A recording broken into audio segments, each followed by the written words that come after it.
नमस्कार, मैं ज्योति झा आप सभी का अलरा टीवी के लाइव शो सत्य सनातन परिचर्चा में हार्दिक स्वागत करती हूँ।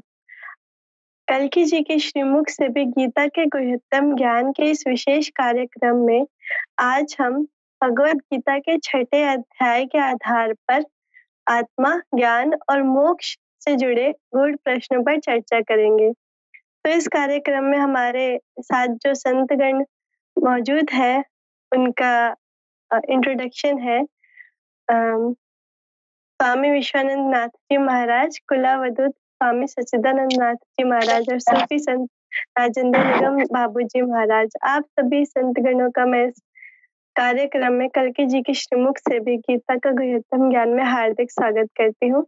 जय श्री कृष्ण, जय गौहर शाही, जय कल्कि अवतार।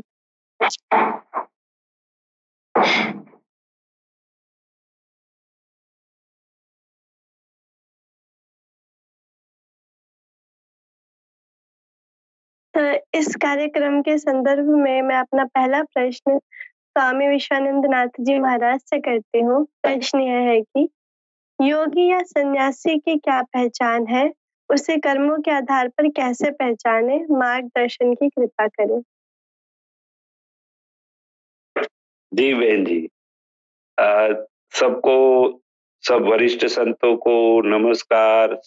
अपने प्यारे सदगुरु महाराज के चरणों में आशीर्वाद लेते हुए हमारे सब व्यूअर्स को ये अद्भुत ज्ञान का हम जवाब देने की कोशिश करेंगे। बहन जी ने पूछा है, उसके प्रश्नों की उत्तर की ओर जा रहे हैं। कर्मों के आधार पर योगी की पहचान कराने के लिए भगवान श्री कृष्ण ने श्रीमद् भगवत गीता के अध्याय 6 आत्म संयम योग के श्लोक नंबर 2 में समझाया है कि यम संन्यासमिति प्राहुर्योगम तम विधि पांडवः यम यह्य संन्यस्त संकल्पो योगी भवति कच्चन। यहाँ भगवान श्री कृष्ण समग्र मानव जात को भी और खास करके साधना के मार्ग में चल के साधना करने वाले साधकों को यह समझा रहे हैं कि परमात्मा को अपने हृदय में बसाकर सिमरन करते करते जब आत्मा की ज्योत प्रकट हो जाती है, उसके बाद परमात्मा साधकों की आत्मा को अपनी विशेष शक्तियां भी प्रदान कर देते हैं।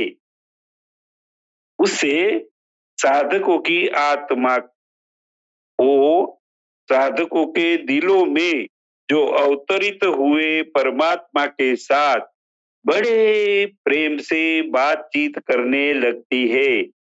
उससे ऐसे अनुभव जब साधकों की आत्मा करने लगती है, तब साधकों का मन, बुद्धि और आत्मा परमात्मा के प्रेम में जुड़ जाती है। वैसा साधकों को योगी समझना है। जब कोई भी साधक अपने दिल में अवतरित हुए परमात्मा के साथ प्रेम वाला संबंध स्थापित कर लेता है, उससे साधक का मन दुनियावी वस्तु पदार्थों को प्राप्त करने की इच्छाओं से मुक्त हो जाता है। जो साधक स्वयं की महानता समझ लेता है, उनकी आत्मा में परमात्मा ने जो भी उनके प्रकार की संभावना, अनेक प्रकार की संभावनाओं को रखी है, जो परमात्मा ने आत्मा में अनेक प्रकार की संभावनाओं को रखी है, जब उसका साधकों को सब प्रकार का ज्ञान हो जाता है, तब वे अनेक प्रकार की ये संभावनाओं को जागृत करने के कार्य में ही लगा रहता है। उससे साधक को आनंद और संपूर्ण तृप्ति मिल जाती है। वैसा अनुभव जब साधक को हो जाता है, उससे साधक अपने जीवन में सबसे बड़ी प्राप्ति यानी कि उपलब्धि उसको मिली है, उसका संतोष का एहसास वो हर समय करते रहता है।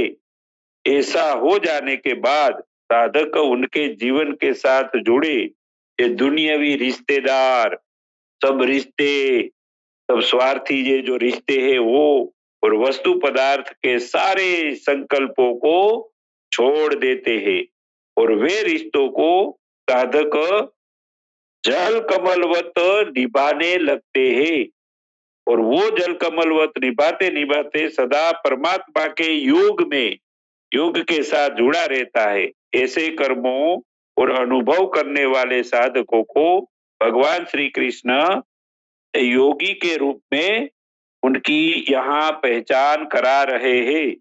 अब आगे कर्मों के आधार पर सन्यासी की पहचान कराने के लिए भगवान श्री कृष्ण ने श्रीमद् भगवत गीता के अध्याय 6 आत्म संयम योग के श्लोक नंबर 1 में समझाया है कि यहाँ भगवान श्लोक नंबर 1 में ये समझा रहे हैं कि अनाश्रित कर्म फलम कार्य कर्म करोति यः स सन्यासी च योगी च न निरग्निर्न चाक्रियः।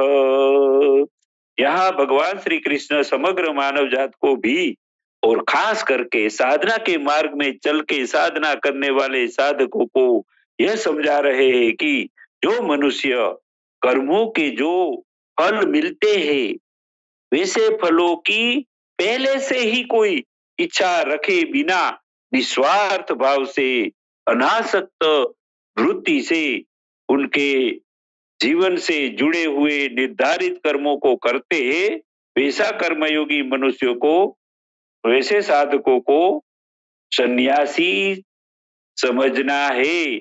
आगे भगवान श्री कृष्ण और स्पष्टता करते हुए समझा रहे हैं कि परमात्मा को जो कार्यों अच्छे लगते हैं, यानी कि परमात्मा को जो जो कार्य अच्छे लगते हैं वैसा सब प्रकार के कल्याणकारी कार्यों को जो साधक, जो मनुष्य इस दुनिया में निस्वार्थ भाव से करने लगते हैं वैसा दिव्य कर्मों से समग्र जीव सृष्टि, समग्र मानव जात और परमात्मा को भी वो देखते हुए बहुत सुख और आनंद की अनुभूति होती है। उससे साधक लोग आसानी से परमात्मा को भी प्राप्त कर लेते हैं और उस प्रकार के सब कार्यों के विस्तार को समग्र विश्व में फैलाकर करने वाले कर्मयोगियों को भगवान श्री कृष्ण सन्यासी की पहचान करा रहे हैं। जी दीदी।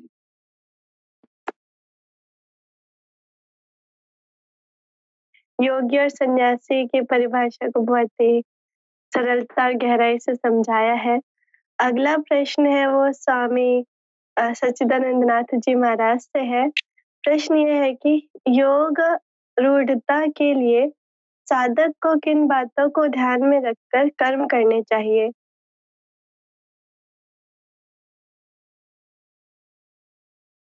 सदगुरु शरण कमलेभ्यो नमः। आप सबका हार्दिक स्वागत है, अभिनंदन है। योग रूढ़ता का अर्थ मतलब साधना के पथ पे अग्रसर होना, या हम ये कह सकते हैं कि मार्गी से संतुष्टि तक पहुंचना या अज्ञान से प्रकाश तक पहुंचना, या सत्य को प्राप्त करने के लिए जो कर्म किया जाता है संतुष्टि प्राप्त होने तक उसको योग रूढ़ता कहते हैं। तो हम ये देखते आए हैं कि कहीं विश्लेषण इसका गुणों के आधार पे किया गया है कि कम से सत की तरफ जाना है, कम कम होगा रज बढ़ेगा, फिर रज कम होगा सत बढ़ेगा और एक दिन पूर्णतया सत आ जाएगा, सत्य परिभाषित हो जाएगा, प्राप्ति हो जाएगी। या हम इस दुनियावी दलदल से कैसे मुक्त होंगे, उसके लिए हमें क्या क्या कर्म करने हैं, यही योग रूढ़ता के लिए कर्म की परिभाषा है। तो हम ये देख रहे हैं कि इस दलदल से हम निकलेंगे कैसे, क्योंकि हमारा शरीर पंचभूतों से बना हुआ है और इसमें तीन और वृत्तियां आ जाती हैं, मन, बुद्धि और अहंकार। ये अष्टधा प्रकृति जब तक इसका समन नहीं होगा, जब तक हम इससे पार नहीं पाएंगे, तब काम काम क्रोध मोह चीजें लगी होंगी। और इनको समाप्त करने के लिए जो कर्म है या साधना करना है वह अलग कर्म है। अभी तक तो इन परिस्थितियों से हम गुजरते आए हैं, लेकिन वर्तमान समय में अगर वो प्रकाश स्वतः हमारे हृदय में प्रविष्ट हो जाए और धीरे धीरे वो उत्तरोत्तर बढ़ता जाए, तो ये सारी कालिमा छट जाएगी। तो जो पूर्व में स्थिति रही है, हम संयम के द्वारा, हम अपने कर्मों के द्वारा, हम अपनी आराधना के द्वारा, उस यज्ञ के द्वारा, नियत कर्म के द्वारा इस काम क्रोध लोभ मोह आदि प्रवृत्तियों को या वृत्तियों को समन करने का प्रयास करते रहे हैं। और एक दिन जब तम से हम सत की तरफ पहुंच जाते हैं या उस अवस्था में पहुंच जाते हैं जहां प्राप्ति हो जाती है, तो उस चरम उत्कर्ष पे पहुंचने के बाद आज की जो प्रक्रिया है वो प्रारंभ होती है। वो जो दिल में उस प्रभु का नाम है, वो जो सत्य है, वो जो प्रकाश है, जो आज हमें सीधे सीधे मिल जा रहा है, हमारे हृदय में वो ज्योति जल जा रही है, वो इन कर्मों को करने के बाद, इन साधनाओं को करने के बाद, इतना परिश्रम करने के बाद उस लक्ष्य तक हम लोग पहुंचते थे। तो उसी को गीता में भी कहा है कि आरु छोर मुनोर योगम कर्म कारण मुच्यते, योग तस्यैव समः कारण मुच्यते। अर्थात योग पर आरूढ़ होने की इच्छा वाले मननशील पुरुष के लिए योग की प्राप्ति में कर्म करना ही कारण है। कर्म मतलब वो साधना। जब तक वो साधना आप नहीं कर रहे हैं, तब तक आप प्रारंभ से शुरुआत ही नहीं कर पाएंगे। मतलब उस तम से रज की तरफ और रज से सत्य की तरफ जाने की जो प्रक्रिया है वो शुरू ही नहीं हो पाएगी। इसलिए कर्म ही उनका कारण है, कर्म करना ही आवश्यक है। और योग अनुष्ठान करते करते, इस कर्म को करते करते, साधना को करते करते जब हम प्राप्ति की अवस्था में, उस सत्य की अवस्था में आ जाते हैं, जहां हमारे हृदय में वो दीप जल जाता है, वो प्रकाश प्रज्वलित हो जाता है, उन स्थितियों में समः कारण उच्यते, मतलब समान संपूर्ण संकल्पों का जहां अभाव हो जाता है, न कोई प्राप्ति की इच्छा रह जाती है और ना ही जिस लक्ष्य के लिए हम चले हैं उसकी भी अभिप्सा रह जाती है। संपूर्ण मनोभाव हमारा शून्य हो जाता है। उन परिस्थितियों में सन्यासी कहलाते हैं, वो प्राप्ति की अवस्था होती है, ये चरम अवस्था है। तो तम से सत की जो जाने वाली अवस्था है, वो जो पथ है, यही योग रूढ़ता है। आगे ये कहते हैं कि यदा ही नेन्द्रियार्थेषु न कर्म स्वनुसज्जते सर्व संकल्प सन्यासी योग रूढ़ तदोच्यते। जिस काल में पुरुष न तो इंद्रियों के भोगों में आसक्त रहता है और न ही कर्मों में आसक्त रहता है, योग की जो परिपक्वता में पहुंच जाता है, परिपक्व अवस्था में पहुंच जाने पर आगे कर्म करके ढूंढे किसको, प्राप्त किसे करें, या हमारी आसक्ति क्या है। अतः नियत कर्म आराधना की आवश्यकता ही नहीं रह जाती, इसलिए वह कर्मों में भी आसक्त नहीं रहता। उस काल में सर्व संकल्प सन्यासी, सभी संकल्पों का अभाव हो जाता है और यही सन्यास की स्थिति है। यहाँ पे आते आते हमें सत्य का ज्ञान हो जाता है, वो सत्य परिभाषित हो जाता है, जिसकी प्राप्ति के लिए हम नियत कर्म करते हैं, यज्ञ करते हैं, या जिसको हम आराधना कहते हैं, साधना कहते हैं। इस कर्म की जो प्राप्ति हो जाती है वही सन्यासी की स्थिति है। सन्यासी अर्थात सब कुछ अभाव हो जाना, सारे वृत्तियों का समन हो जाना, काम क्रोध लोभ मोह के अलावा मन बुद्धि अहंकार के समन समन के पश्चात हम समर्पित हो जाते हैं, शून्यता की स्थिति में आ जाते हैं। वो परमात्मा में एकाकार हो जाता है, जहां किसी भी जीव में या किसी भी भूत में कोई अंतर नहीं दिखता। जिधर हम देखते हैं उधर परमात्मा का ही स्वरूप नजर आता है। जब ऐसी स्थिति आ जाती है तो इसको संन्यास कहते हैं, और ये योग रूढ़ता की परिपक्व अवस्था है, यही चरम है। जी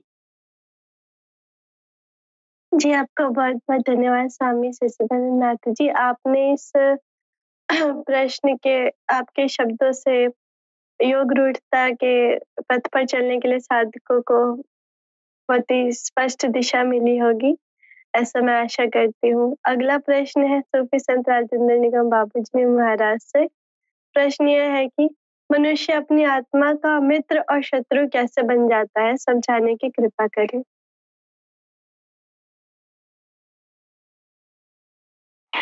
जी बहन, भगवान सदगुरु के चरणों में नमन करते हुए पैनल में बैठे हुए हमारे वरिष्ठ दिव्या संत गणों को मैं सन्नवाकर प्रणाम करता हूँ। बहन ने जो सवाल किया है, मनुष्य अपनी आत्मा का मित्र और शत्रु कब बनता है, कैसे बनता है, बहुत अच्छा सवाल आपने किया है। पहले मैं बताना चाहूंगा कि मनुष्य अपनी आत्मा का शत्रु कैसे बनता है। कहा गया है, अविद्या स्मिता राग द्वेषा भी निवेशा। अविद्या स्मिता राग द्वेषा भी निवेशा पंच कलेशा। ये 5 तरह के जो क्लेश होते हैं, ये इंसान को, उनकी आत्मा को अधोगति में पहुंचाते हैं। ये इंसान की आत्मा के शत्रु होते हैं। अविद्या, अस्मिता, राग, द्वेष और अभिनिवेश। अभिनिवेश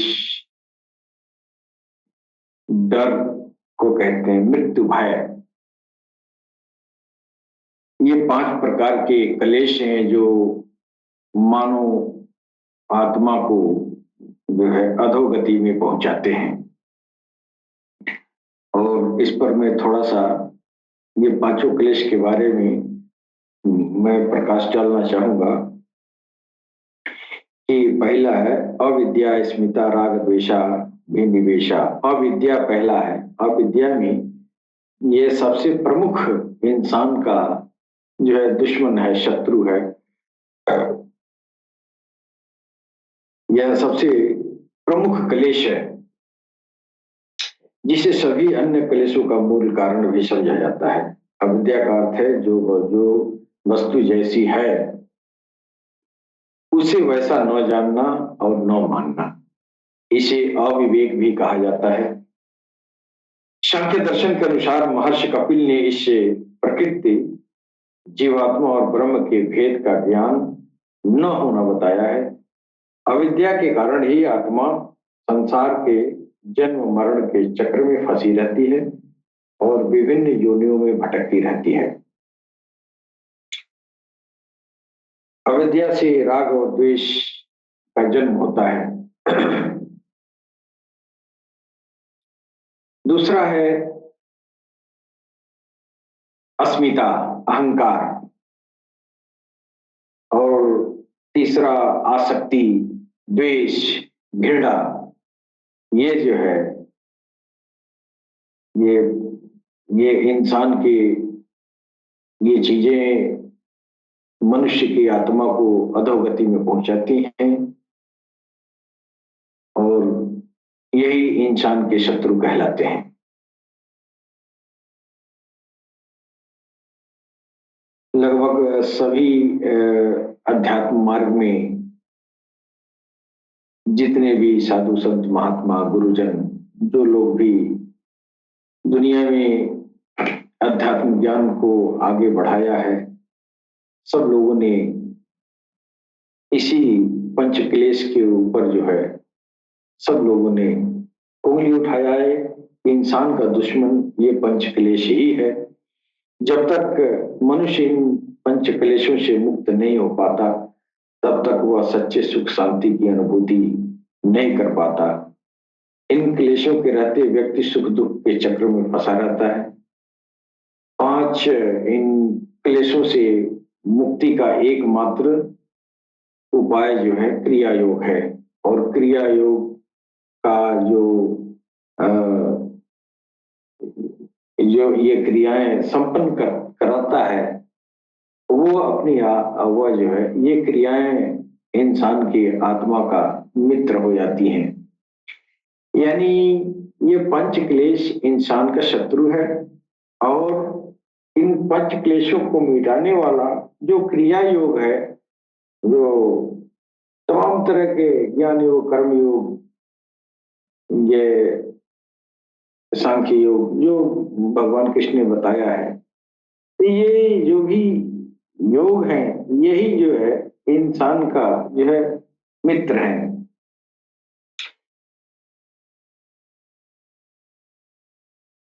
तप, स्वाध्याय और ईश्वर की भक्ति, ये जो कार्य हैं, ये मनुष्य की आत्मा को उन्नत करा के मोक्ष तक पहुंचाते हैं। हर परिस्थिति में धर्म के अनुसार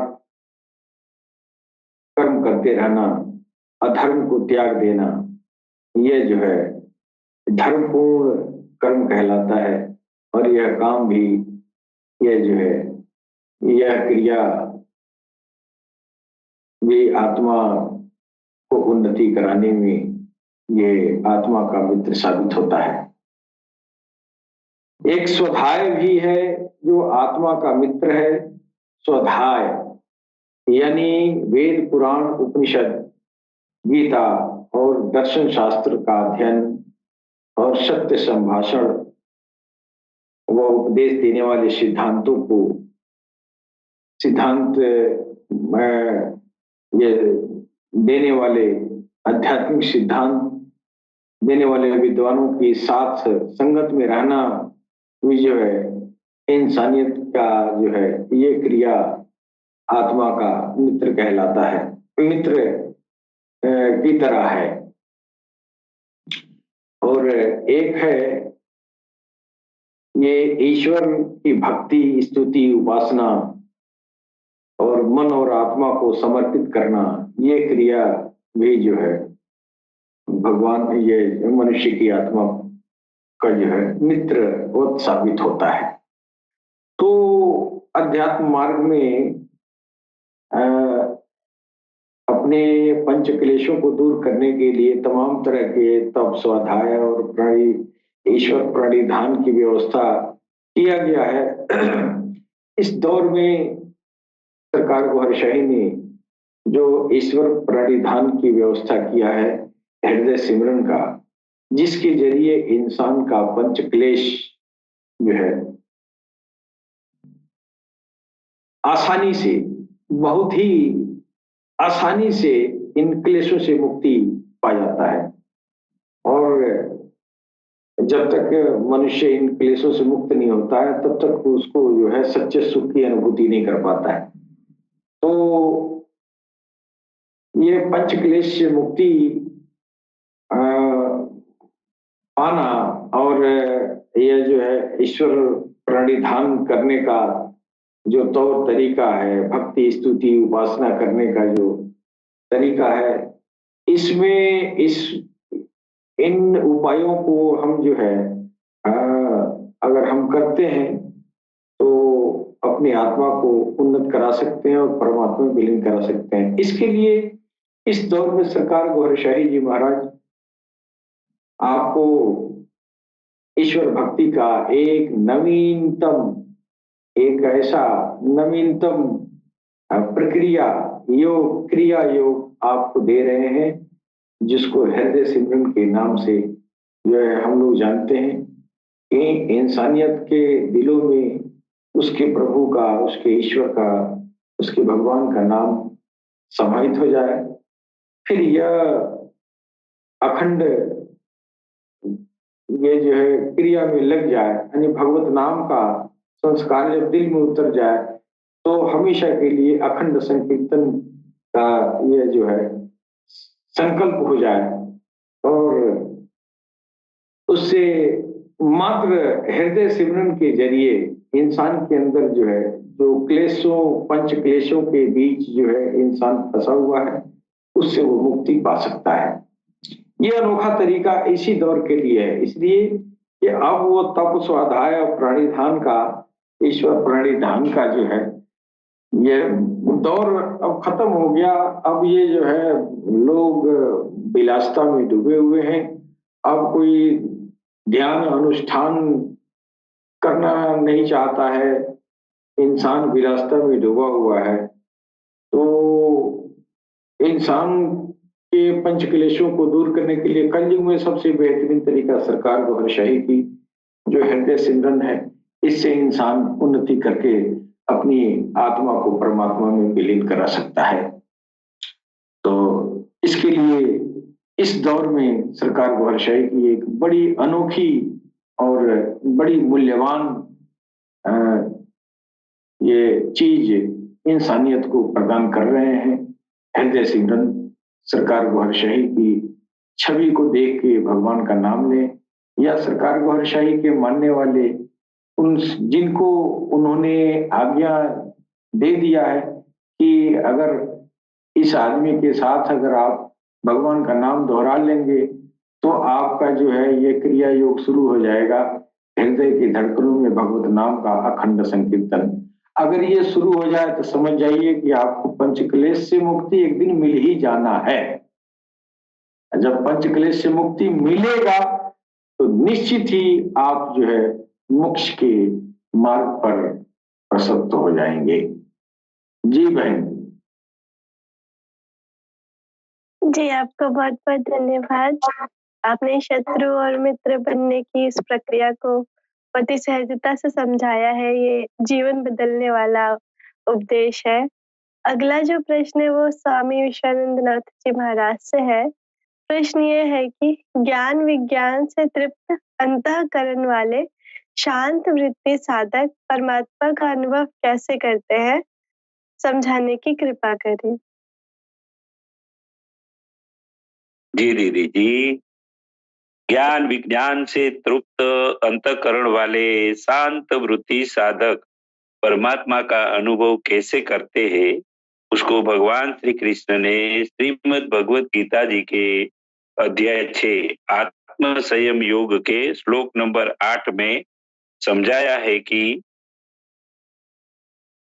ज्ञान विज्ञान तृप्तात्मा कुटस्थो विजितेन्द्रिय युक्त इत्युच्यते योगी समलोष्टास्मकांचनः।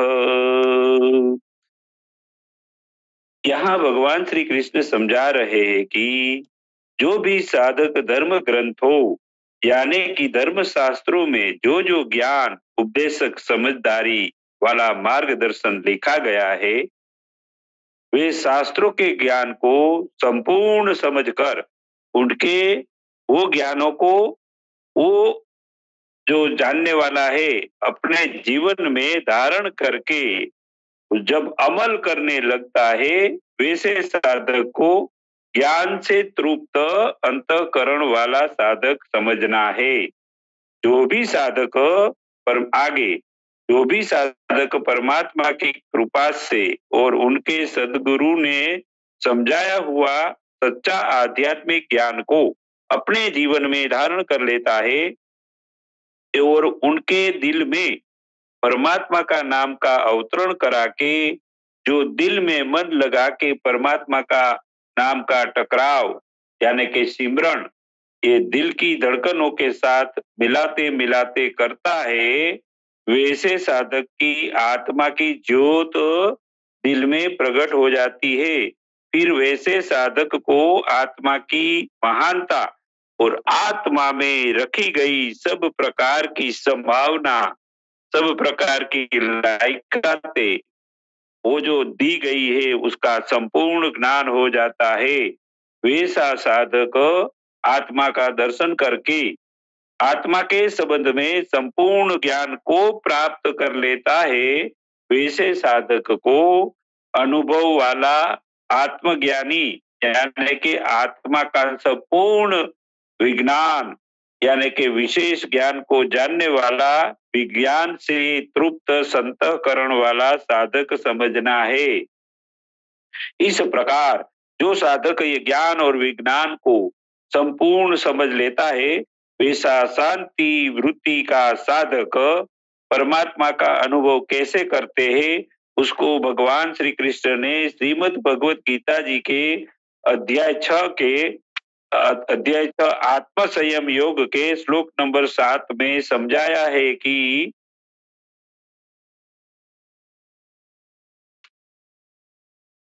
जितात्मान प्रसन्तस्य परमात्मा समाहितः शीतोष्ण सुख दुखेषु तथा मानापमानयोः।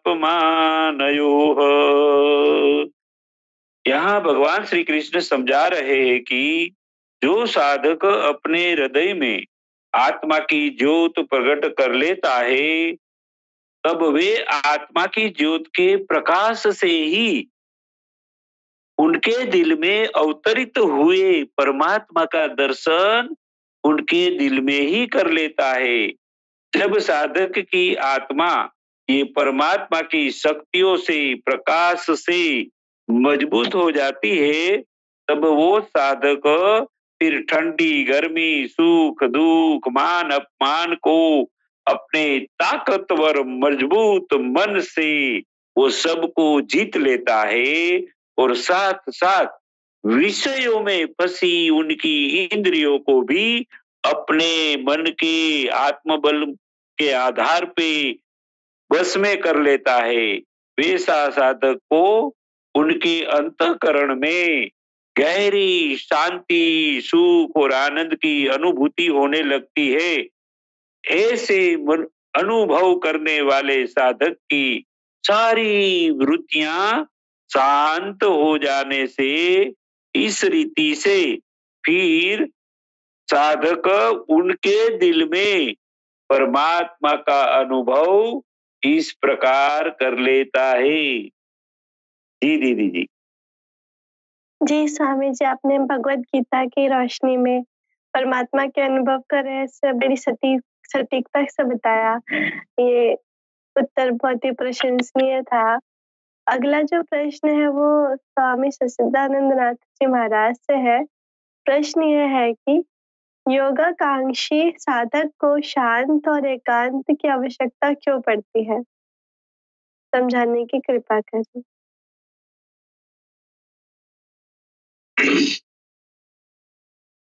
प्राप्ति के पश्चात तो कहीं किसी चीज में जब अभिरुचि ही नहीं है, आसक्ति ही नहीं है, तो वो शांत और एकांत हो ही जाएगा। इस में भगवान श्री कृष्ण ने बताया कि सुहृद मित्रार उदासीन मध्यस्थ द्वेष बंधुषु साधुस्वपि पापेषु संबुद्धिर विशिष्यते। अर्थात चाहे वो सुहृदय हो, मित्र हो, बैरी हो, उदासीन हो, द्वेषी हो, बंधुगुण हो, धर्मात्मा तथा पापियों में भी समान दृष्टि वाला योग युक्त पुरुष अति श्रेष्ठ है। अभी पिछले अध्याय में अध्याय 5 के 18वें श्लोक में उन्होंने बताया कि जो पूर्ण ज्ञाता या पंडित है वो विद्या विनय संपन्न ब्राह्मण में, चांडाल में, गाय में, कुत्ता में, हाथी में समान दृष्टि वाला होता है। उसी का ये पूरा श्लोक है। यहाँ भी यही वही चीजें बता रहे हैं कि प्राप्ति के पश्चात सभी जीवों में समान दृष्टि हो जाती है, सब में परमात्मा का ही दर्शन होता है। तो समान दृष्टि वाला योग युक्त पुरुष अति श्रेष्ठ इसीलिए है कि उसमें कहीं भेद नजर नहीं आता, और उनके दृष्टि नहीं डालता, बल्कि उसके भीतर आत्मा के संचार है, जो स्वरूप एक ही है। क्योंकि ईश्वर सर्वभूतानां हृदयेर्जुन तिष्ठति, तो वो परमात्मा हृदय में ही रहता है, तो उसका स्वरूप एक ही है। तो जब दृष्टि हृदय पे होगी, उस प्रकाश पे होगी, तो सब में उसी का रूप नजर आएगा, तो वो हो जाता है और पूरे समाज में उसको उसी परमात्मा का पूरे भूतों में दर्शन होता है। अंतर केवल देखना है, तो कोई नीचे की सीढ़ी पर खड़ा है तो कोई निर्मलता के समीप है, किंतु क्षमता सब में है। कोई तमोगुण से ऊपर उठ के रजोगुण की अवस्था में है, या रजोगुण से ऊपर उठ के सतोगुण की अवस्था में आ गया है, परमात्मा के करीब है। जो योगारूढ़ है, जो इस पथ पे चल दिया है, वो किसी न किसी सीढ़ी पे है, तो ऊंचा नीचा उसमें वो साधक नहीं देखता, बल्कि उसके उस केंद्र पे, उस चेतना पे, उस आत्मा पे, या उसके प्रकाश पुंज पे उसकी दृष्टि होती है, जहां वो सबको एक ही नजर से देखता है। अब कोई योग युक्त कैसे बनता है, वह कैसे यज्ञ करता है, यज्ञ स्थली कैसी हो, आसन कैसा हो, उस पर कैसे बैठा जाए, कर्ता के द्वारा पालन किए जाने वाले नियम, आहार विहार, सोने जागने का संयम तथा कर्म की कैसी चेष्टा हो, इन विषयों पे भी उन्होंने प्रकाश डाला है आगे 4-5 श्लोकों में। अध्याय 3 में उन्होंने यज्ञ का नाम दिया और बताया कि यज्ञ की प्रक्रिया ही नियत कर्म है, और यही नियत कर्म आराधना है, साधना है। अध्याय 4 में उन्होंने यज्ञ का स्वरूप विस्तार से बताया, जिसमें प्राण में अपान का हवन, अपान में प्राण का हवन तथा प्राण और अपान को रोककर मन का निरोध इत्यादि किया जाता है। सब मिलाकर यज्ञ का शुद्ध अर्थ जो है वो आराधना है, तथा उस आराध्य देव तक की दूरी तय कराने वाली प्रक्रिया है, जिस पर 5वें अध्याय में भी कहा, किंतु उसके लिए आसन भूमि करने की विधि उसी पर आगे प्रकाश डालते हैं कि योगी युंजीत सतत मात्मानं रहस्य स्थित एकाकी यच्चित्तात्मा निराशीर परिग्रह, चित्त को जीतने में लगा हुआ योगी मन इंद्रियों और रखकर वासना और संग्रह रहित होकर एकांत स्थान में अकेला ही चित्त को आत्मोपलब्धि करने वाली योग क्रिया में लगाता है। यही उसका उद्देश्य होता है। तो जब प्राप्ति हो जाती है, तो न तो चित्त को लगाने की स्थिति बचती है, और ना ही किसी आराधना और बनती है। तमोगुण से सतोगुण तक पहुंचने की है। कर्म जो भी करने हैं, इन गुणों के अधीन ही करने हैं। गुणा गुणेषु वर्तन्ते इति मत्वा न संजते। तो जो जब तक कर्म है, प्रकृति लगी हुई है, इस प्रकृति के पार जब तक नहीं जाएंगे, तब तक उस परमात्मा का बोध नहीं होगा।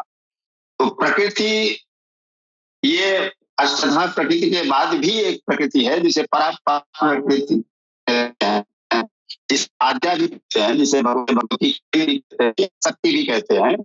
उस शक्ति को प्रसन्न करने के बाद ही आगे परमात्मा की प्राप्ति हो सकती है। यही आवरण है। जो हम पर्दे की बात करते हैं, वो इन्हीं गुणों पे आधारित है। किस गुण का कौन सा देवता है, किस स्थान पे वो बैठा है, तो वो जो चेतना है उसी देवता के स्वरूप में नजर आएगी। उस और कहीं जाएंगे तो स्वरूप बदल जाएगा। कहीं इंद्रादि हैं, कहीं यक्षणियां हैं, कहीं योगिनियां हैं। तो ये जो पर्दे हैं वो इन शक्तियों के पर्दे हैं, और ये शक्तियां प्रकृति में ही निहित हैं।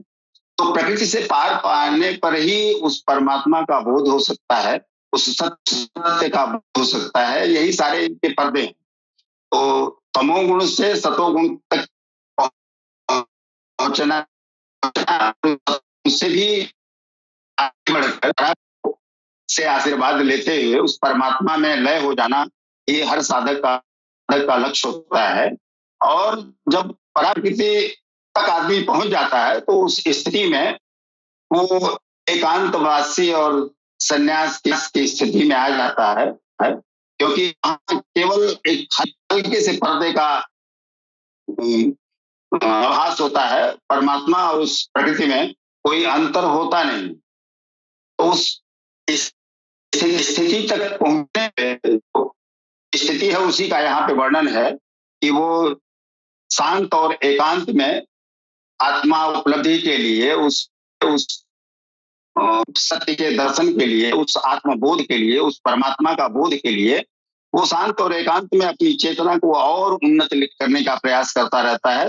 हालांकि उस स्थिति में किसी और प्रयास की आवश्यकता बचती नहीं, क्योंकि जब भगवती की गोद में आदमी पहुंच गया या जीव पहुंच गया तो वो कोई अंतर है नहीं, केवल हल्की सी एक मतलब जिसको हम अना भी कह सकते हैं कि एक पर्दा सा हल्का सा रह जाता है, जहां से बोध तो होता है लेकिन थोड़ा सा भ्रम रह जाता है, तो वो भगवती वहां तक पहुंचा ही देती है। वो स्थिति सतोगुण की पराकाष्ठा की स्थिति बनती है। तो शांत और एकांत में जो उसका चिंतन और मनन होता है वो शून्यता की अवस्था ही होती है हमारी नजर में, क्योंकि वहां पे क्रियाहीनता हो जाती है।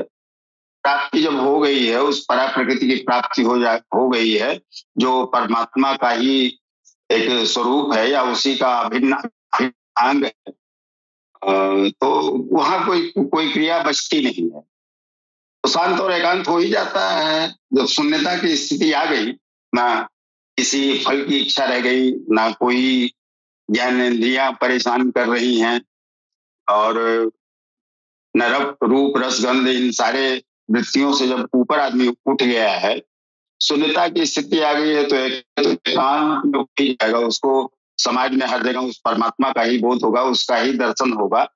और जब हर जगह वही है तो वो अपने में ही मस्त रहेगा, कहीं कोई क्रिया की नहीं बनेगी। जिधर देखेगा उधर हम तो हैं, शेष कौन है। तो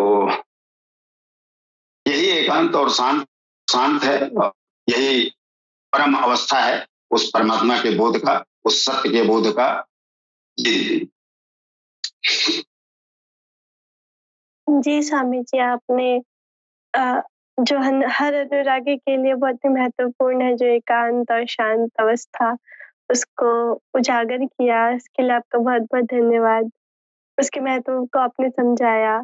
आखिरी जो प्रश्न है वो सूफी संत राजेंद्र निगम बाबूजी महाराज से है। प्रश्न यह है कि साधकों को शरीर और मन की स्थितियाँ कैसे प्रभावित करती हैं और इस पर नियंत्रण कैसे किया जाए? सरकार गौहर शाही की शिक्षाओं की रोशनी में समझाने की कृपा करें।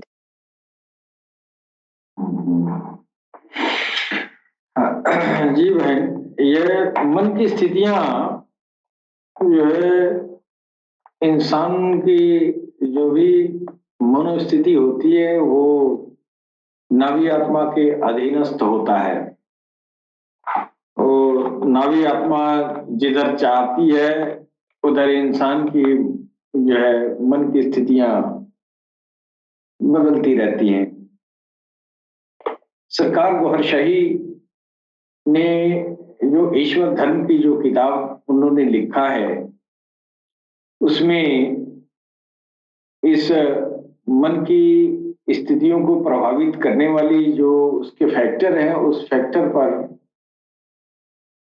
भगवान कल्कि अवतार ने ये प्रकाश डाला है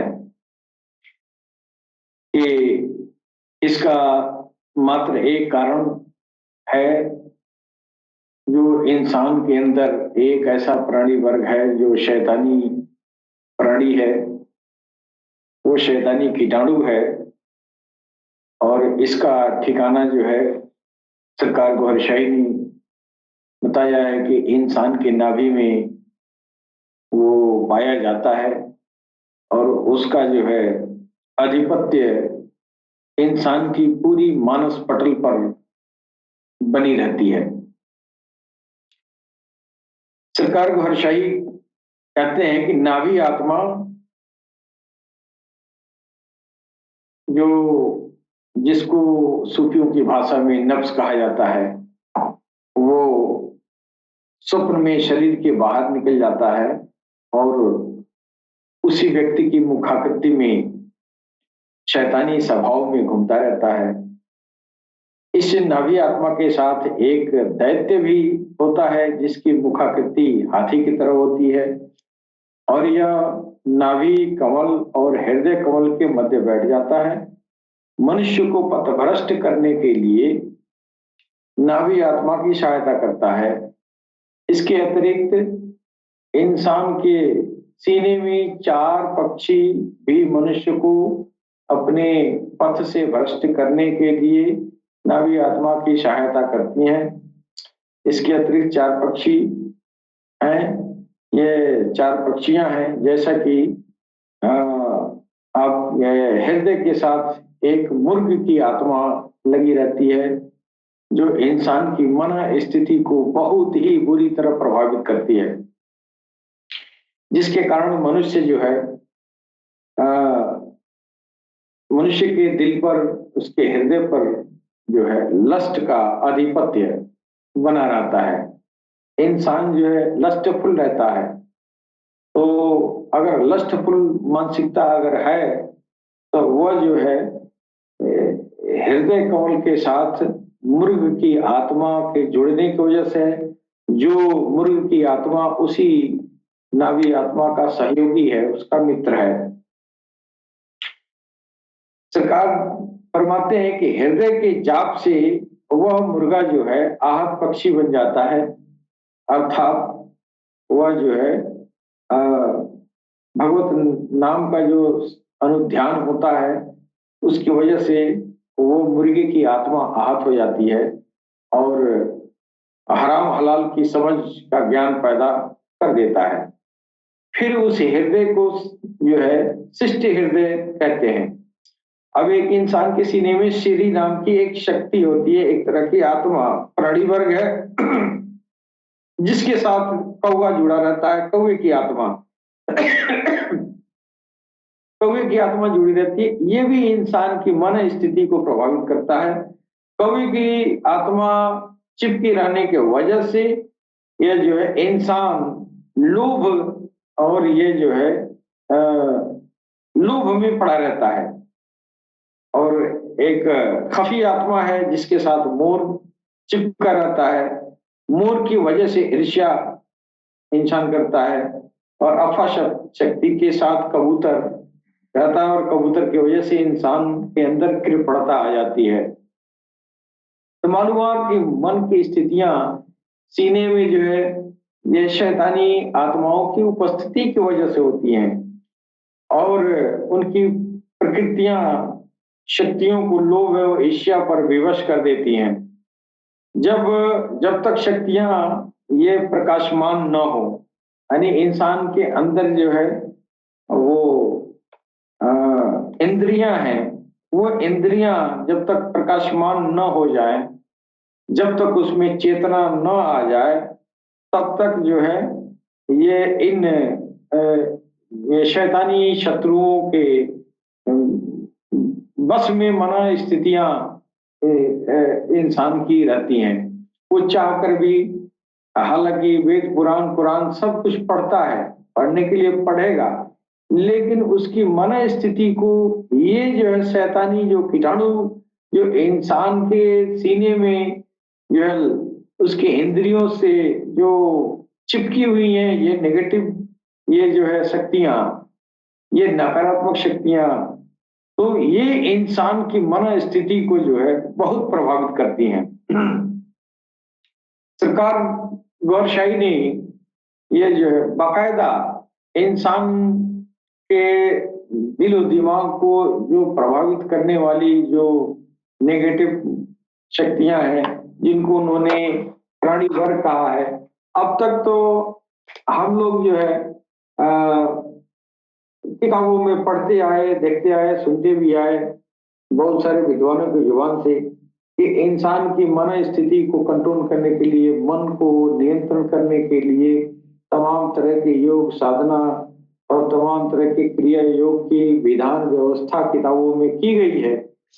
लेकिन इतना होने के बाद युगों युगों से सारी दुनिया अपने अपने धर्म ग्रंथों को पढ़ते आई है और सारे धर्म ग्रंथों में अच्छी बातें लिखी हैं। सब पर जो है सारी किताबों में सारे अवतार जो है मन पर नियंत्रण करने के लिए भिन्न भिन्न तरह के तौर तरीके बताए हैं।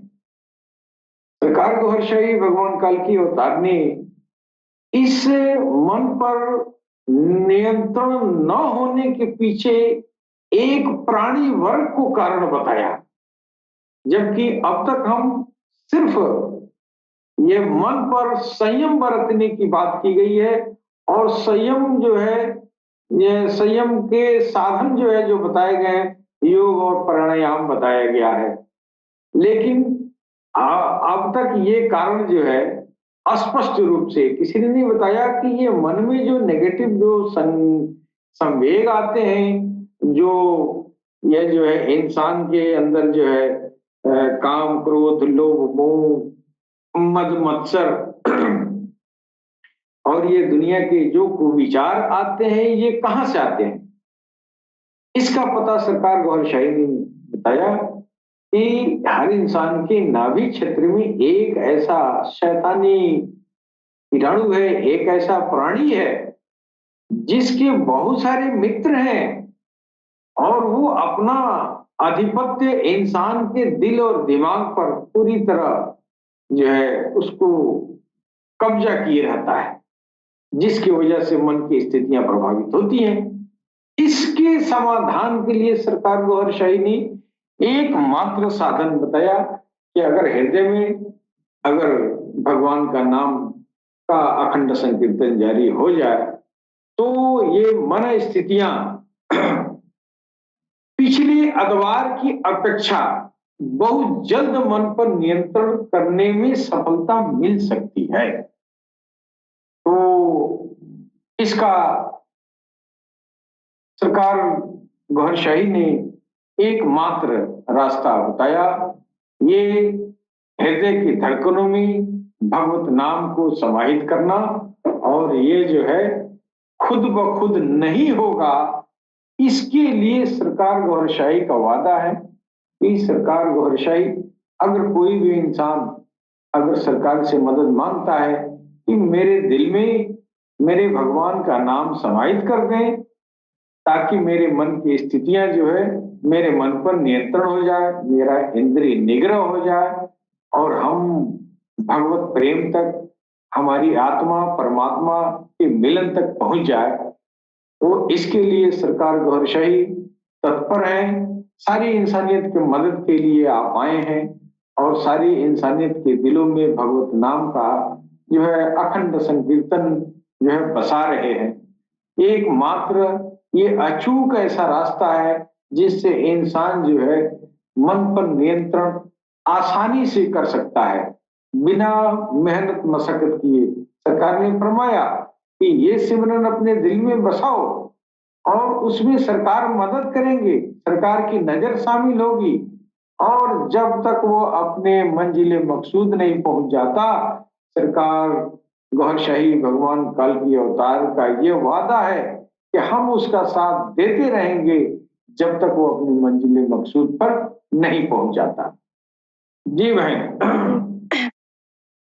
जी, आपको बहुत बहुत धन्यवाद सूफी संत राजेंद्र निगम बाबूजी महाराज। आपने इस प्रश्न को महाभगवान कल की अवतार गोहरशाही जी महाराज द्वारा लिखित किताब ईश्वर धर्म से उदाहरण देते हुए समझाया, तो हमें बहुत अच्छा लगा। जो भी हमारे व्यूअर्स इस किताब को पढ़ना चाहते हैं तो वो इस अल्ट्रा टीवी के हर वीडियो में लिंक दिया होगा दीन-ए इलाही की किताब, आप और जहाँ से ऑनलाइन डाउनलोड कर सकते हैं ओरिजिनल, या फिर आप अल्ट्रा टीवी के व्हाट्सएप नंबर पर मैसेज करके भी इस किताब का पीडीएफ अपने पास मंगवा सकते हैं। जो कोई भी नया व्यूअर नामदान प्राप्त करना चाहते हैं तो स्क्रीन पे दिए हुए नंबर पर कॉल करके नामदान प्राप्त कर सकते हैं। इसी के साथ आप सभी को जय श्री कृष्ण, जय गोहरशाही, जय कल की अवतार। मिलते हैं अगले शनिवार को 12:30 से 1:30 के बीच में सत्य सनातन परिचर्चा में।